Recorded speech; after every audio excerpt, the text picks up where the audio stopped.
আমরা অনেকে যেটা করি, সবচেয়ে খারাপটা দান করি। ধরেন ফর এন এক্সাম্পল, আমের বাগান আছে আপনার, তো আপনি ভাবলেন যে কিছু গরিবদেরকে দান করবেন। তো যেটা করে আমাদের দেশে সবচেয়ে পচা যেগুলো, ওইটার একটা বস্তা করে। ওইটা কেন? ওইটা দান করবে উনি। এরপর ধরেন রিক্সা থেকে, আপনি বাংলাদেশের উদাহরণ দেয়, রিক্সা থেকে নামছেন, হঠাৎ একজন ভিক্ষুক ফরিয়া দিয়ে এসে হাত পাতলো। তো এখন আপনি ভালো মানুষ, আপনি দান করেন, দিতে চাচ্ছেন, তো পকেট থেকে টাকা বের করে খুঁজতেছে যে সবচেয়ে পুরাতন নোট কোনটা। আপনাদের মধ্যে থেকে আপনারা হয়তো এগুলো করেন না, আলহামদুলিল্লাহ। তারপরে দেখবেন যে 5 টাকার স্কচ টেপ দিয়ে লাগানো থাকে না ছেঁড়া নোটগুলো, ওইটা খুঁজে যে ওইটা দিব। তো এইটা যদি করেন, এটা আপনি ভুল করছেন, কারণ এই দানটা বেসিক্যালি আপনি আল্লাহ তাআলাকেই করছেন। কিয়ামতের দিন আল্লাহ বলবে, আমার তুমি খাবার দিলা না, আমাকে পোশাক দিলা না, আমাকে সাহায্য করলা না।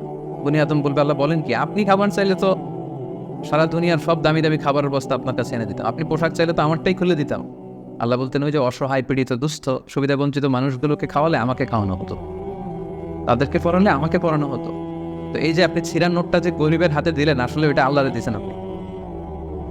এটা করবেন না, এটা কখনোই করবেন না। আল্লাহ তাআলা বলছেন, ওয়ালা তায়াম্মামুল খাবিসা মিনহু তুনফিকুন, খারাপটা আল্লাহরে দিও না, আল্লাহর রাস্তায় ভালোটা দিবে। লান তানালুল বিররা হাত্তা তুনফিকু মিম্মা তুহিব্বুন, সবচেয়ে ভালোটা যদি আপনি আল্লাহর রাস্তায় দিতে না পারেন, তাহলে আপনি তো ঈমানদারি হতে পারবেন।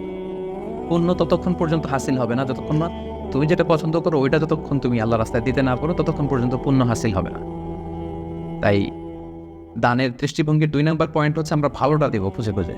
আপনি আম বাগানের মালিক, আপনি সবচেয়ে টসটসে পাকা এক বস্তা আম আপনি কালেক্ট করবেন, যে এটা আপনি দান করবেন। কি পারা যাবে না ইনশাআল্লাহ? এই রিমাইন্ডারটা আমরা যেন সবাই নিই। আমি আমার নিজের একটা উদাহরণ বলি, নিজেকে জাহির করার জন্য বলছি না, জাস্ট উৎসাহ দেওয়ার জন্য। আমি বাংলাদেশে যেহেতু তাফসীর প্রোগ্রামের জন্য জেলা টু জেলা সারা বাংলাদেশে আমার মুভমেন্ট করতে হয়, দেখা যায় যে গাড়িতেই থাকতে হয় দিনরাত। তো আমি একটা অভ্যাস করে নিয়েছিলাম, আমি যেটা করতাম, আমি কচকচে 100 টাকা আর 500 টাকার কিছু নোট আমার এই পকেটে রাখতাম, যদি কখনো গাড়ির সামনে কোনো ফরিয়াদি বা ভিক্ষুক যদি চায় ওদেরকে দেওয়ার জন্য। তো এটা একটা অভ্যেস করে নিয়েছিলাম, 100 টাকার কচকচে নোট আর 500 টাকার কচকচে নোট। এই আয়াত করে আমার এই ফিলিংসটা এসেছে যে না, ভালোটা দিব আমি সবচেয়ে। তো আমার মনে পড়ে মেঘনা টোল প্লাজার এখানে একটা ছোট্ট জ্যাম হয়, তো তখন অনেক খোড়া ল্যাংরা লোকজন এসে এরকম হাত পাতে। তো আমি ওই গ্লাসটাকে এতটুকু নামালাম যতটুকু নামালে আমার টাকাটা শুধু বের করা যায়, ওইভাবেই দেই যাতে আমাকে দেখা না যায়। তো সামান্য একটু গ্লাসটা নামিয়ে 500 টাকার কচকচে একটা নোট আমি জাস্ট বের করে দিলাম। তো সে পেয়ে তো অবাক, হয়তো ওখানে ওই ছিঁড়াফাড়া 10 টাকা 5 টাকা নোটগুলোই ওরা পেয়ে অভ্যস্ত। তো 500 টাকার কচকচে নোট যখন পেয়েছে, তখন সে এভাবে হাত তুলে দোয়া করতেছে, আর হাসি, কি হাসি, ভুবন রাঙানো হাসি। মানে 5 লক্ষ টাকা দিয়ে ওই হাসি আমি কিনতে পারবো না। আমার বাসার পাশে এক মসজিদ, একবার আসরের সালাতে গেলাম, এক অন্ধ লোক সালাম ফেরানোর পরে বলল যে আমি অন্ধ, একটু আমাকে সহায়তা করবেন। একজন ওনাকে হাতে করে মসজিদের বারান্দায় দাঁড় করায় দিল। তো পকেটে হাত দিয়ে দেখি কোনো টাকা নেই, বাসা খুব কাছে, বাসায় চলে গেলাম। আবার ওই 500 টাকা কচকচে একটা নোট নিয়ে আসলো, নিয়ে এসে ওনার কাছে হাত ধরে বললাম যে আপনি টাকা বললে চেনেন নাকি? বলে হ্যাঁ চিনি। দেখেন তো এটা কত? বলে 500 টাকা। মানে অন্ধদের আল্লাহ এই ক্যাপাসিটিটা দিয়েছে, এরা আপনার ওই 10 টাকা 100 টাকা 500 টাকা ধরে চিনতে পারে। তো আমি বললাম যে এটা সাবধানে রাখেন। তো এটা নিজেকে জাহির করবার জন্য না, জাস্ট প্রসঙ্গক্রমে উৎসাহ দেওয়ার জন্য, যে আমরা কিন্তু চাইলে এই অভ্যাসটা করতে পারি। নট নেসেসারি যে 100 টাকার 500 টাকা হতে হবে। ধরেন যে 10 টাকার কচকচে নোট নিয়ে আপনি সবসময় ঘুরলেন এবং এটা প্ল্যান করলেন যে যখন দিব এই চকচকে 5 টাকার নোটটা দিব, কারণ আল্লাহ বলেছেন সবচেয়ে ভালোটা আমার রাস্তায় দাও। তো এই অভ্যেসটাকে আমরা একটু করতে পারবো ইনশাআল্লাহ, ইনশাআল্লাহ।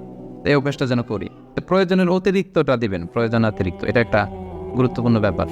ইসলাম দেখেন কত ব্যালেন্স, কত ভারসাম্যপূর্ণ। ইসলাম বলে না যে আপনি সব উজাড় করে দেন, না, আপনি খরচের পরে যেটা আপনার অতিরিক্ত, ওইখানে ইসলাম ভাগ বসিয়েছে যে দাও, ওখান থেকে দাও। ইয়াসআলুনাকা মাযা ইউনফিকুন কুলিল আফওয়া, তারা জিজ্ঞেস করে নবী কি দান করব? আল্লাহ বলে নবী আপনি তাদের বলে দেন অতিরিক্ত যেটা তোমার লাগে না ওইটা দান করো।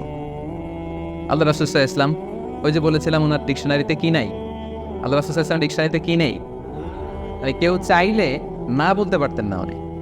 একবার আল্লাহ রাসূল সাল্লাল্লাহু আলাইহি ওয়াসাল্লামের গায়ে একটা মাত্র জামা, এক ফরিয়াদি এসে বললেন ইয়া রাসূলুল্লাহ আ'তিনি কামিসান, একটা জামা দেন আমাকে। রাসূল সাল্লাল্লাহু আলাইহি ওয়াসাল্লাম গায়েরটাই খুলে দিয়ে দিলেন। তো সুবহানাল্লাহ পড়বেন না? তো এখন গায়ে যেহেতু জামা নাই, সাহাবারা নানা কাজে এসেছে, উনি বেরও হতে পারেন না, ঘরে বসে আছে। এবার আল্লাহ আয়াত নাযিল করলেন, ওয়াল্লাযীনা ইযা আনফাকু লাম ইউসরিফু ওয়া লাম ইয়াকতুরু ওয়া কানা বাইনা যালিকা কাওয়ামা। এর অর্থ হচ্ছে মুমিনের বৈশিষ্ট্য হবে তারা যখন দান করবে তারা ব্যালেন্সড চ্যারিটি করবে, ভারসাম্যপূর্ণ দান, মানে তার প্রয়োজনের অতিরিক্ত যেটা ওইটা দিবে, খুব কৃপণতাও করবে না, আবার দিয়ে একেবারে সব উজাড় করে দিবে না। মানে এই আয়াত দিয়ে আল্লাহ তাআলা বোঝাতে চাইলেন নবীকে যে নবী, জামা যদি দুইটা থাকতো তো একটা দিতেন, জামা যদি দুইটা থাকতো তো একটা পরছেন আর একটা দিয়ে দিতেন, সেটা ঠিক ছিল। বাট ছিলই কয়টা? একটা। ওইটাই যে দিয়ে দিয়েছেন, এখন আপনার হবে কি? সুবহানাল্লাহ বিহামদিহি। কি দয়ালু নবী ছিলেন, কি দাতা নবী ছিলেন, কি দানশীল ছিলেন, কি জেনারাস ছিলেন। তো দানের ক্ষেত্রে ইসলামের দৃষ্টিভঙ্গি হচ্ছে ভারসাম্যপূর্ণ দান করতে হবে, সব উজাড় করে দিয়ে দেওয়া যাবে না। আপনার এই যে কষ্টে উপার্জিত সম্পদ, এটা ব্যবহারের সবচেয়ে বেশি হকদার আপনি নিজেই, আপনার ফ্যামিলি। তো আপনাদের খরচ শেষে অতিরিক্ত যেটা থাকবে সেটা আপনি দান করতে পারেন। তাহলে কয়টা পয়েন্ট বললাম? 3টা।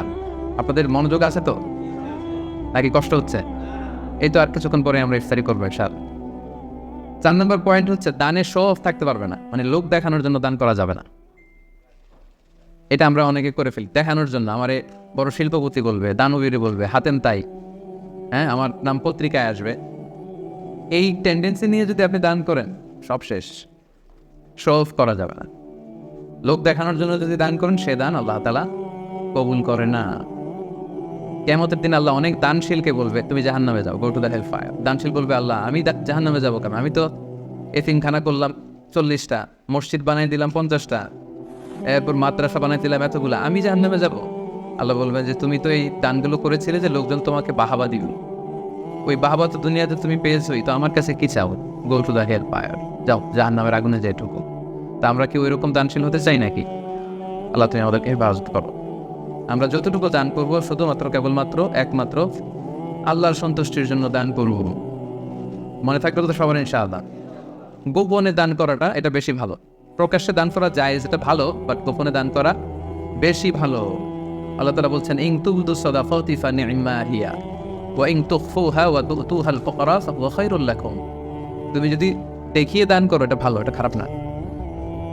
আমি দিলাম, আরেকজন নিল, আপনারা দেখলেন, সমস্যা নেই, যদি আমার নিয়ত ভালো থাকে।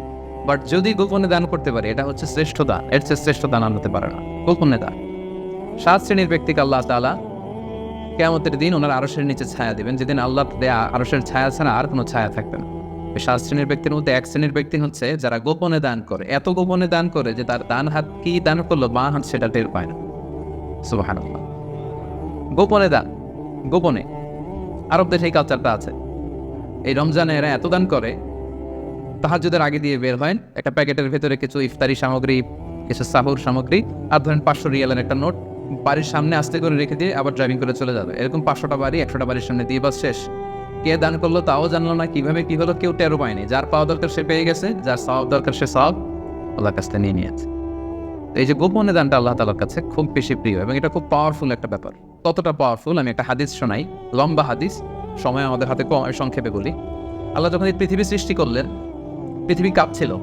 আল্লাহ তখন পাহাড় পেরেকের মতো পৃথিবীতে ঠুকিয়ে দিলেন, পৃথিবীর কাঁপাকাঁপি বন্ধ হলো।